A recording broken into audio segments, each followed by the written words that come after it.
Hello વિદ્યાર્થી મિત્રો, આપનું સ્વાગત છે આપની ચેનલ કેમિસ્ટ્રી ગુજરાતીમાં. અને આજે આપણે જોઈશું ધોરણ 12 ચેપ્ટર નંબર 1 ના કેટલાક હાઇલાઇટ્સ મુદ્દાની આપણે અહીં આગળ નોટ કરતા રહીશું. તમે પણ પાઠ્યપુસ્તકની અંદર આ રીતે જ હાઇલાઇટ કરતા રહેજો, બરાબર. તો ઘન અવસ્થા ચેપ્ટરની અંદર જેમાં ઘન અવસ્થાના લાક્ષણિક ગુણધર્મોની વાત કરી છે. જો કે આ એકદમ ઇઝી ટોપિક છે, છતાં પણ આપણને એના લાક્ષણિક ગુણધર્મો પૂછી શકે છે, બરાબર. તમને કોઈ પણ 3 લાક્ષણિક ગુણધર્મો આપ્યા હોય અને એકાદો ગુણ એને લાગુ ન પડતો હોય એવો પ્રશ્ન પૂછી શકે છે, વિધાન ટાઈપનો.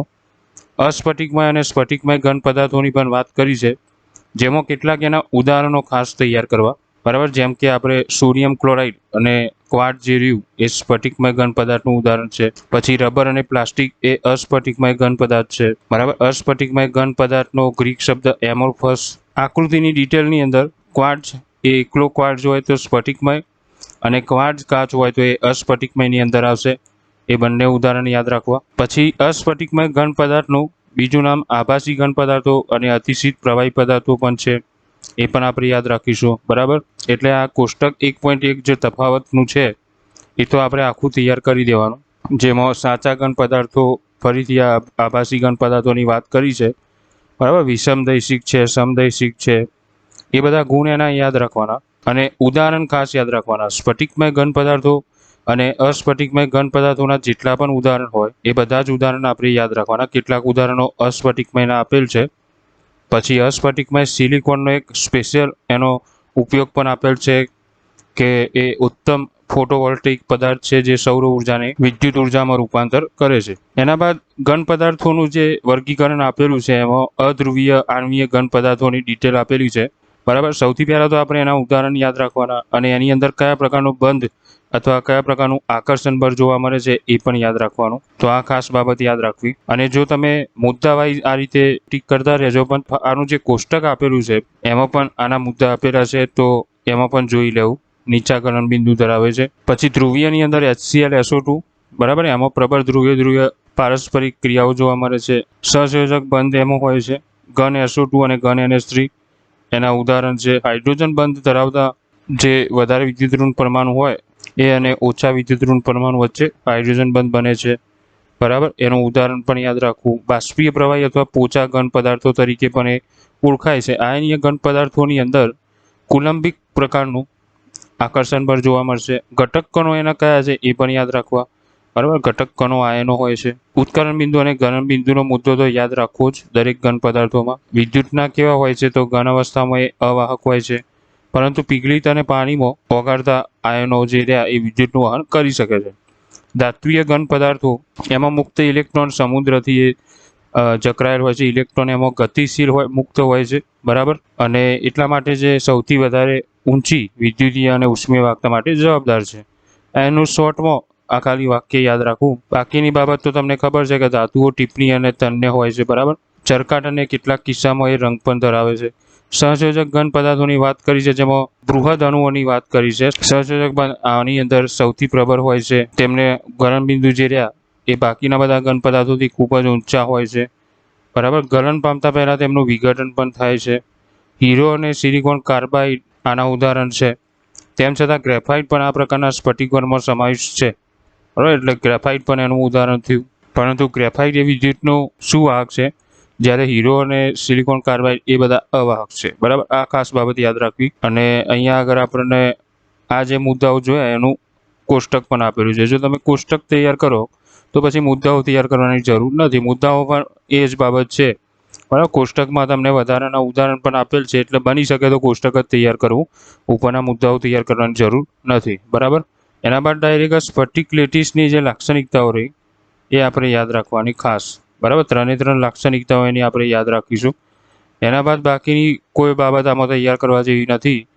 એના બાદ ડાયરેક્ટ જ આપણે શું યાદ રાખીશું, જે આ કોષ્ટક 1.3 છે એ આપણે યાદ રાખીશું, બરાબર. અલગ અલગ 7 પ્રકારની જે સ્ફટિક પ્રણાલીઓ આપી છે એમાં કયા પ્રકારના એકમ કોષો ની રચના જોવા મળે છે, બરાબર. ધારની લંબાઈ કેવી હોય છે, અક્ષીય ખૂણા કેવા હોય અને ઉદાહરણ કયા છે એના, એ ખાસ યાદ રાખવા, બરાબર. એના બાદ ડાયરેક્ટ જ આપણે આદિમ ઘન એકમ કોષ, એના બાદ એની પરમાણુની કુલ સંખ્યા આપણે યાદ રાખવી, બરાબર. અંતઃકેન્દ્રિત એની અંદર પણ પરમાણુની કુલ સંખ્યા યાદ રાખવી. ફલક કેન્દ્રિત એની અંદર પણ આપણે પરમાણુની કુલ સંખ્યા અને એની ગણતરી આપણે યાદ રાખવી. સમૃદ્ધ સંકુલિત રચનાઓની અંદર એક પરિમાણમાં સમૃદ્ધ સંકુલિત જે છે એમાં સવર્ગાંક કેટલો હોય, સવર્ગાંક યાદ રાખવું ખાલી.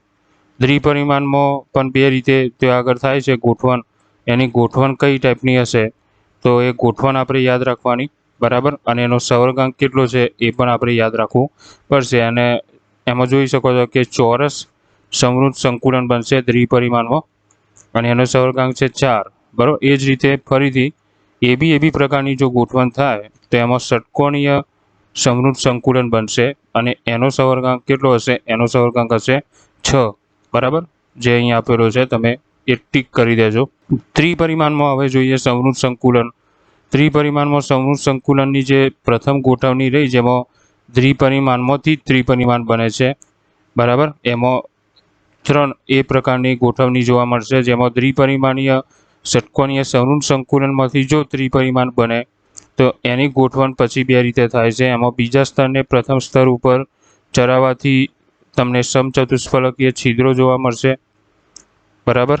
અને સમચતુષ્ફલકીય છિદ્રો એટલે આ શોર્ટમાં યાદ રાખવાનું કે ટી એટલે સમચતુષ્ફલકીય છિદ્ર અને ઓ એટલે અષ્ટફલકીય છિદ્ર, બરાબર.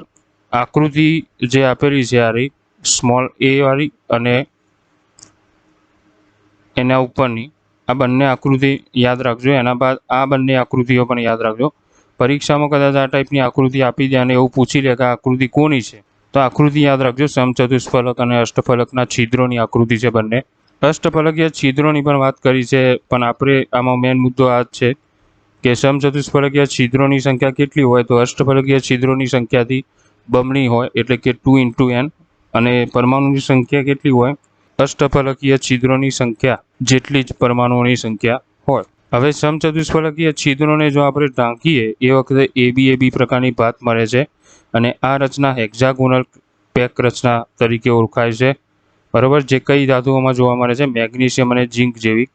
જ્યારે અષ્ટફલકીય છિદ્રોને આપણે જો ઢાંકીએ તો એની અંદર આપણને એબીસી ટાઈપની ગોઠવણ જોવા મળશે અને સમઘનીય સમૃદ્ધ સંકુલિત રચના અને ફલક કેન્દ્રિત સમઘનની અંદર જોવા મળશે. કોપર સિલ્વર જેવી ધાતુઓ આની અંદર ઉદાહરણમાં આવશે. બંને પ્રકારની જે છિદ્રો ઢાંકવાની પ્રક્રિયા જે રહી એમાં આપણે એ બાબત યાદ જ રાખવાની કે એનો સવર્ગાંક 12 જ હશે બંનેમાં.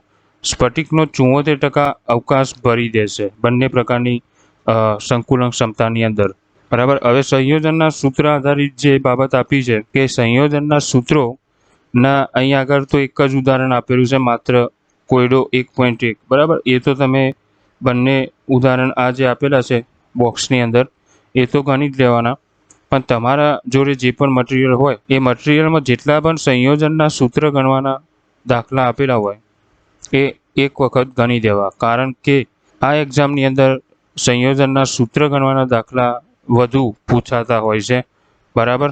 એટલે એ ખાસ તૈયાર કરવા. સંકુલન ક્ષમતાની વાત કરેલી છે.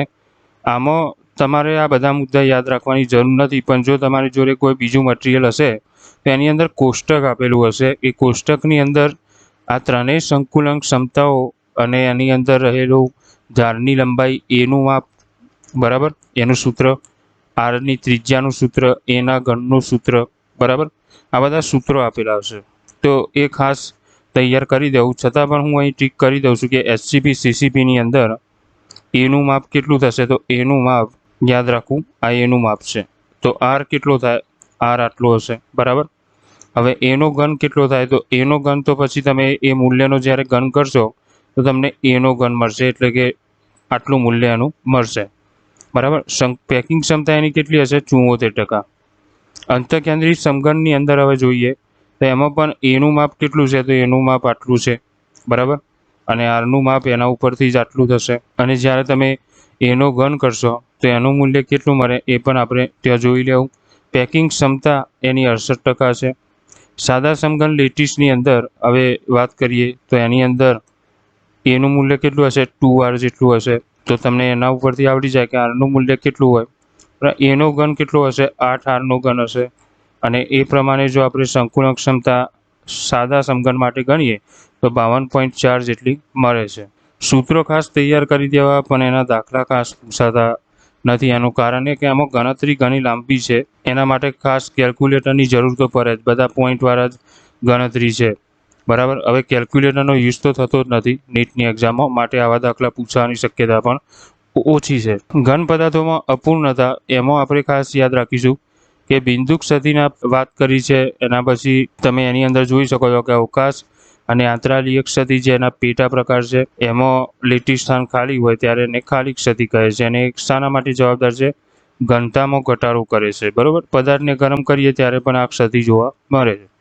આંતરાલીય ક્ષતિ જે જોવા મળશે કે જે પણ ઘટક કણો રહ્યા એ આંતરાલીય સ્થાનોમાં ગોઠવાય છે, બરાબર. અને આ ક્ષતિ પદાર્થની ઘનતામાં શું કરે છે? વધારો કરે છે.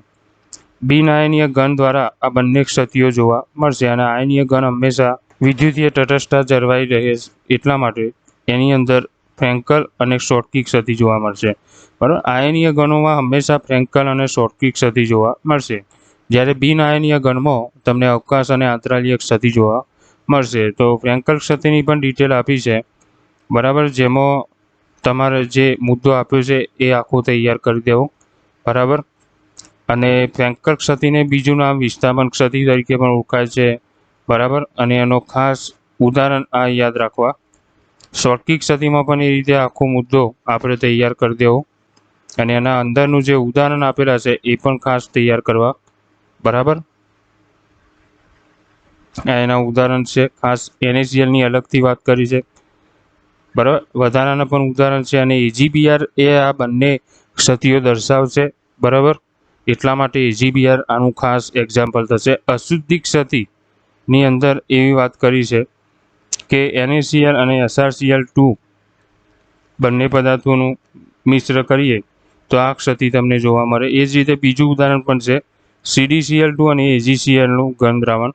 ક્ષતિઓ હંમેશા પૂરેપૂરી આપણે તૈયાર કરી દેવી જે પણ હોય, બરાબર. ધાતુ વધારો ક્ષતિ પણ આખો મુદ્દો આપણે તૈયાર કરી દેવો, જેમાં મેન બાબત એ છે કે એના ઉદાહરણ NaCl અને KClમાં એ જોવા મળશે, બરાબર. પણ ઘટના આપણે યાદ રાખવા, આકૃતિ આપણે ખાસ જોઈ લેવી. આકૃતિ પૂછાશે નહીં, પણ છતાં પણ એ જોશો તો એ ક્ષતિઓમાં ખબર પડશે. એના બાદ અંદર F કેન્દ્રની પણ વાત કરેલી છે, જેના કારણે જે તે સ્ફટિકનો રંગ પણ ત્યાં જોવા મળે છે. જે રંગ આપણે ખાસ યાદ રાખવા, બરાબર. ધાતુ વધારો ઉણપ, એની અંદર ઝિંક ઓક્સાઇડની ઝિંકની વાત કરી છે, જેમાં ઝિંકનું પણ અણુસૂત્ર આપેલું છે જે આંતરાલીય સ્થાનો પર ખસે છે. ધાતુ ઉણપ ક્ષતિની વાત કરી છે, એમાં ધાતુ ઉણપ ક્ષતિમાં સ્પેશિયલ ફેરસ ઓક્સાઇડનું આપેલું છે અણુસૂત્ર, બરાબર. અને એની ક્ષતિ તમને ફેરસ અને ફેરિક આયનો વચ્ચે જોવા મળે તો એ 0.93 થી 0.96 વચ્ચે જોવા મળશે. આ ખાસ યાદ રાખવું, બરાબર. જે પણ આયન ગુમ થયેલા હોય ફેરસના, એ જગ્યાએ ખાલી રહેલી જગ્યા ઉપર Fe3+ આયન ભરાતો હોય છે. વિદ્યુતીય ગુણધર્મોમાં આપણે વિદ્યુતીય વાહકતાનો જે વિસ્તાર રહ્યો એ આપણે યાદ રાખવાનો, અને એ પ્રમાણે એના 3 ભાગ પડશે: સુવાહક, અવાહક અને અર્ધવાહકો. એમાં બધાના જે વિસ્તાર રહ્યા એ આપણે યાદ રાખવાનો. ધાતુઓનો ખાસ કરીને યાદ રાખજો. અવાહકો માટે 10⁻20 થી 10⁻10 આપેલ છે. અર્ધવાહકો માટે 10⁻6 થી 10⁴ની વચમાં એ વિદ્યુતીય વાહકતા જોવા મળે છે. ધાતુઓમાં વિદ્યુતનું વહન, એની અંદર ખાસ કંઈ કરવા જેવું નથી. અર્ધવાહકોમાં વિદ્યુતનું વહન પણ વાત કરી છે, જેમાં 2 ઉદાહરણ ખાસ યાદ રાખવાના: સિલિકોન અને જર્મેનિયમ જેવા જે તત્વો રહ્યા એ આંતરિક અર્ધવાહકો તરીકે ઓળખાય છે, બરાબર. આવા આંતરિક અર્ધવાહકોની અંદર યોગ્ય અશુદ્ધિ જો ઉમેરીએ તો આ પ્રક્રિયાને ડોપિંગ કહીએ છીએ.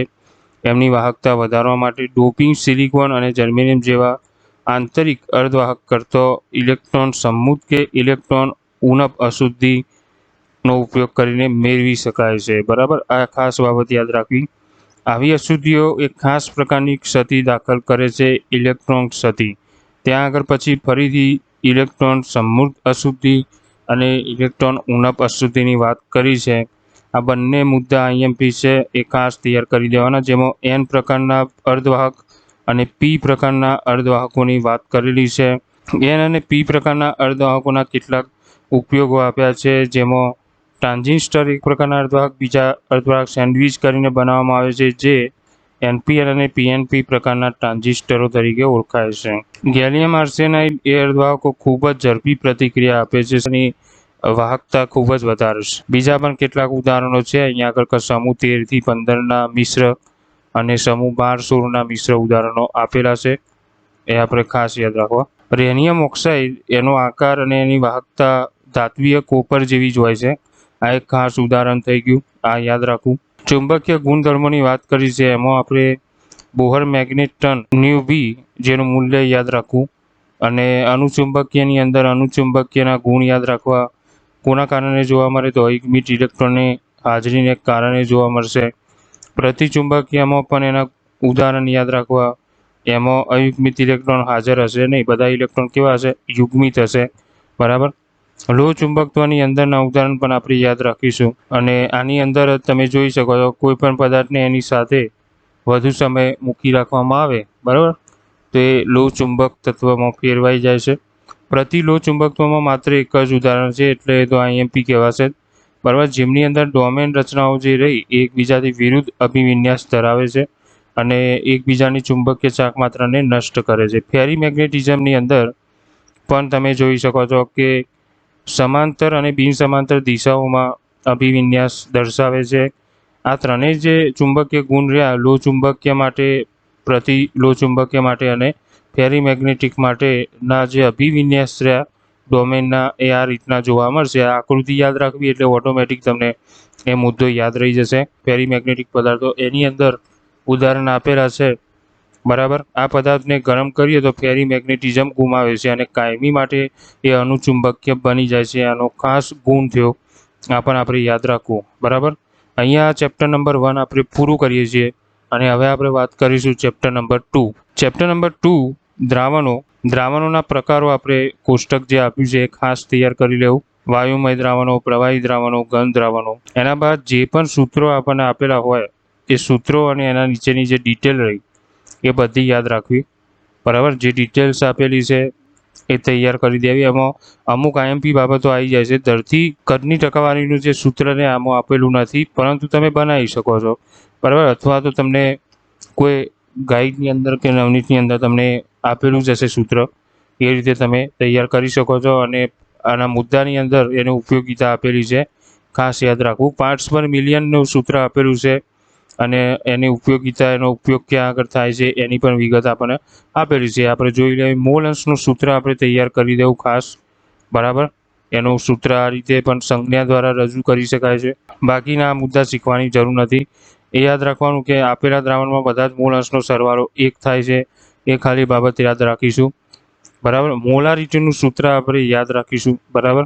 મોલારિટીના ઘણા બધા સૂત્રો છે, બરાબર, બધા આપણને આવડવા જોઈએ. એ જ રીતે કોયડો 2.2 અને 2.1 બંને તૈયાર કરવા.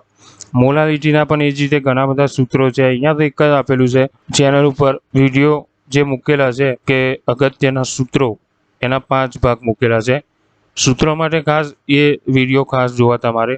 એની અંદર તમને દરેક ટાઈપના સૂત્રો મળી જશે ડિટેલમાં, બરાબર.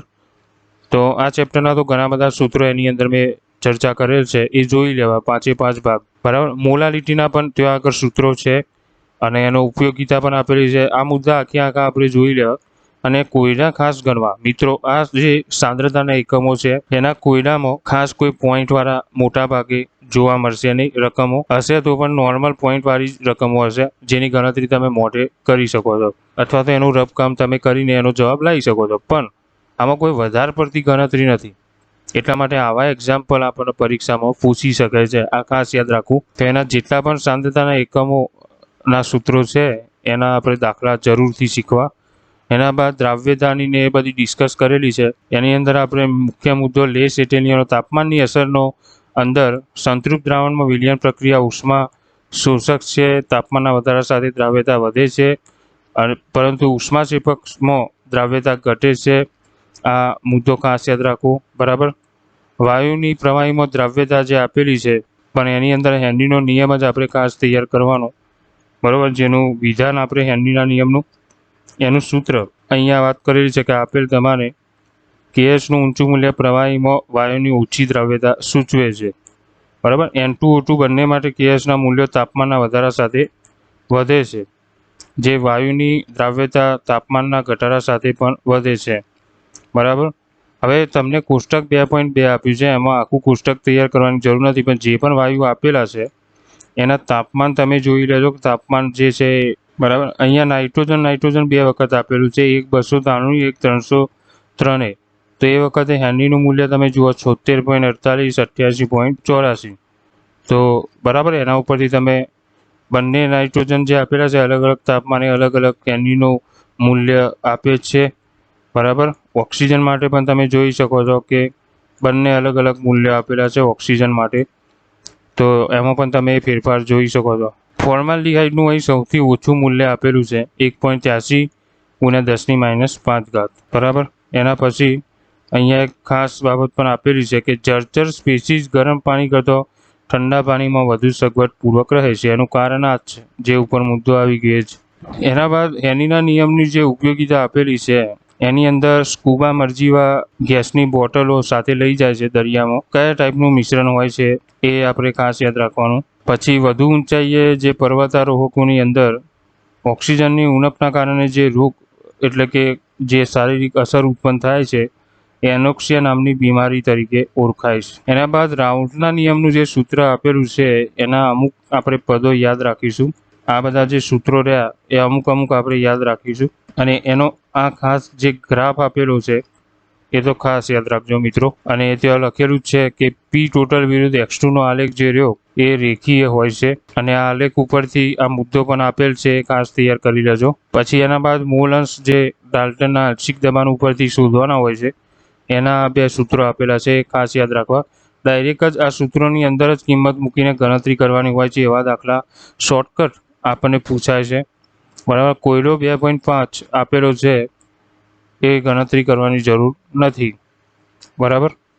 આપણે આ સૂત્રો જે આપેલા છે એમાં ડાયરેક્ટ જ જે હોય સમીકરણ 2.19નો ઉપયોગ કરીને તમે જુઓ કે ઉપરના જે જવાબ આવ્યા એમાં કિંમત કઈ મળી, તમે જુઓ 0.688 કિંમત મળી. બરાબર. અહીંયા આગળ આપેલી છે, તો અહીંયા જુઓ 0.688નો ગુણાકાર 415 mm સાથે કરી દીધો, જવાબ મળી ગયો 285.5.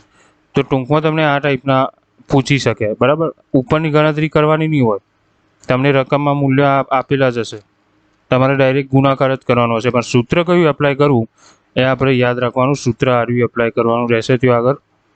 બરાબર. આ ટાઈપના એક્ઝામ્પલ પૂછાશે. એક્ઝામ્પલ આખું નહીં પૂછાય, પણ અંદરનો કોઈ પાર્ટ પૂછાશે. આ મુદ્દામાં આપણે આ જોઈ લઈશું કે ઉદાહરણ તરીકે 1 મોલ સુક્રોઝ 1 કિલો પાણીમાં ઉમેરવાથી બાષ્પદબાણમાં થતો ઘટાડો એ 1 મોલ યુરિયા સરખા જથ્થાના પાણીમાં સમાન તાપમાને ઉમેરીને મળતા ઘટાડા જેટલો જ હોય છે.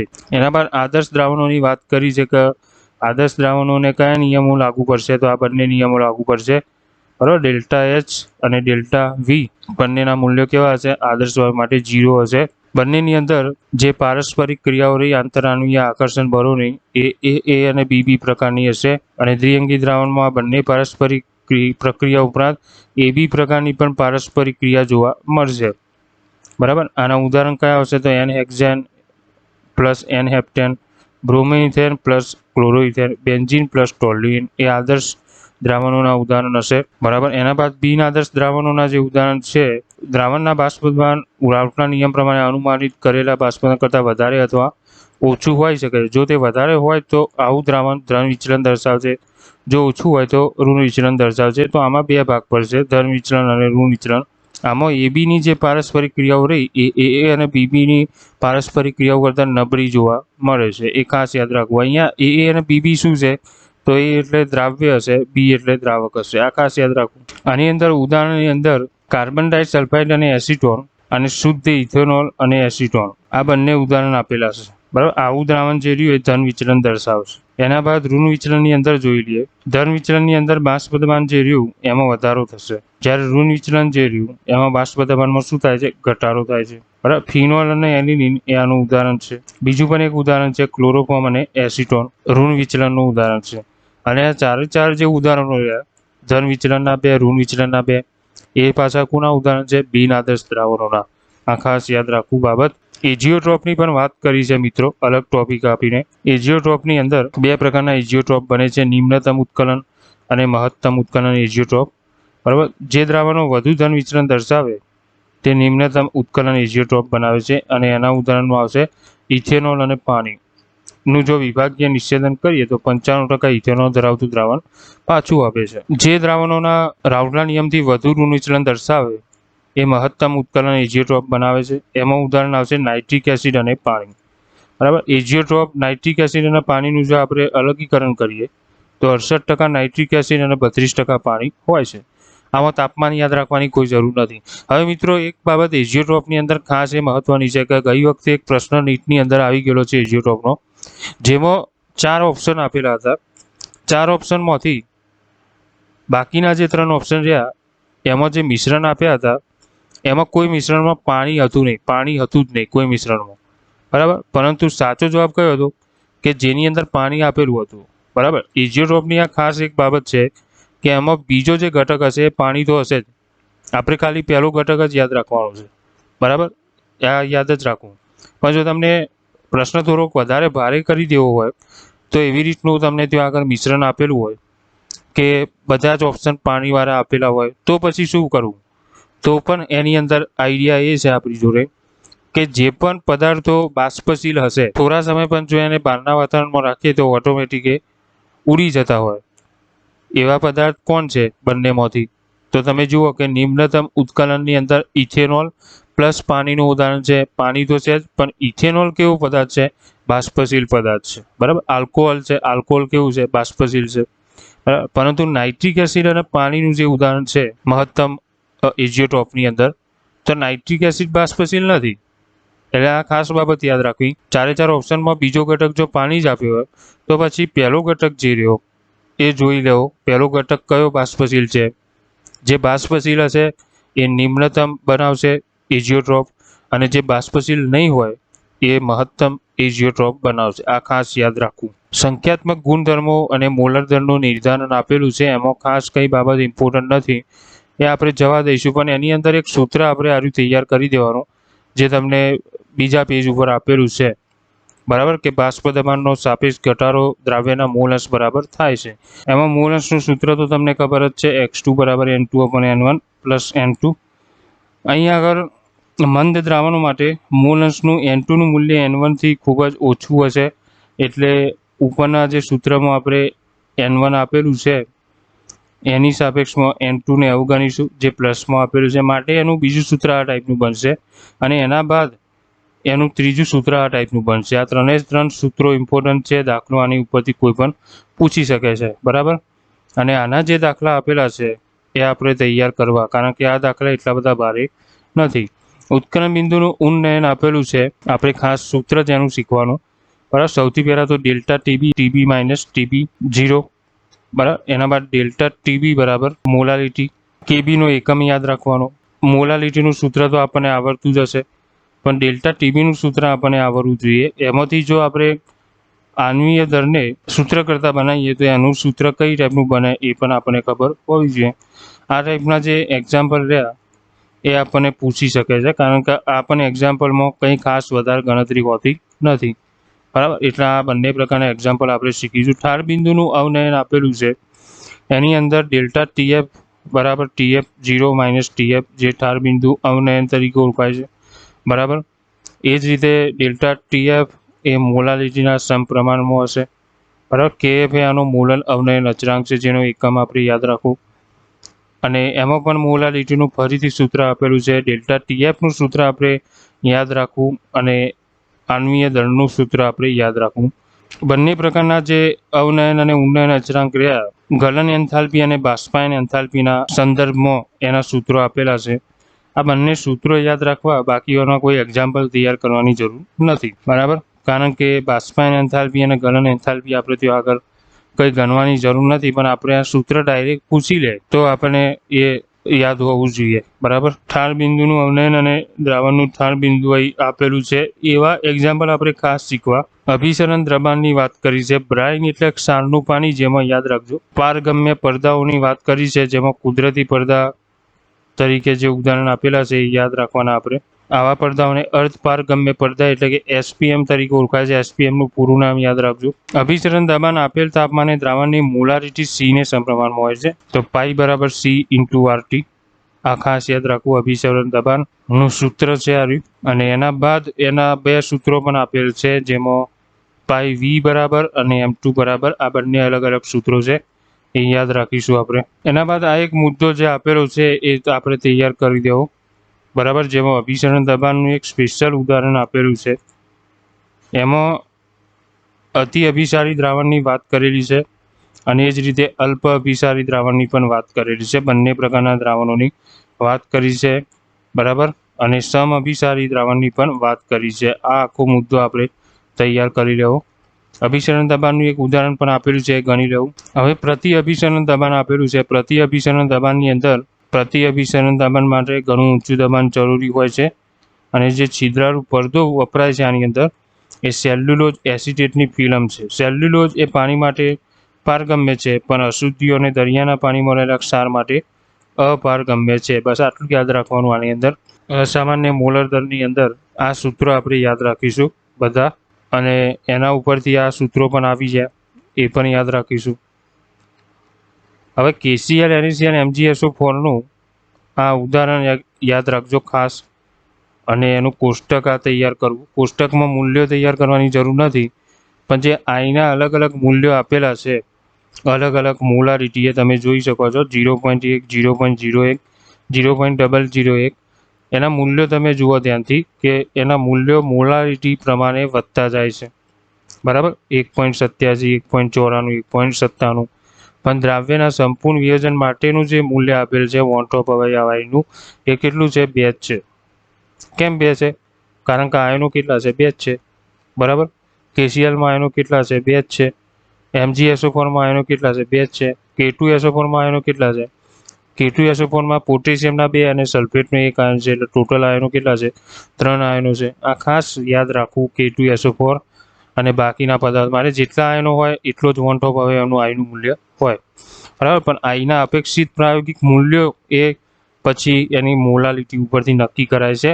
એટલે આ મૂલ્યો જે પોઈન્ટમાં આપેલા છે એ આપણે તૈયાર કરવાની જરૂર નથી, પણ એટલીસ્ટ એનો ક્રમ મોલાલિટી પ્રમાણે યાદ રાખો. કે ભાઈ તમને જો કદાચ ક્રમ આપી દે કે ભાઈ 0.1 મોલનું કેટલું હોય, બરાબર, 0.01નું વધારે હોય કે પછી 0.001નું વધારે હોય NaCl માટે, તો આપણે યાદ જ રાખવાનું કે જેમ મોલાલિટી એટલે કે જેમ સાંદ્રતા ઘટતી જશે એમ વોન ટોપ અવયવાયનું મૂલ્ય કેવું બનતું જશે?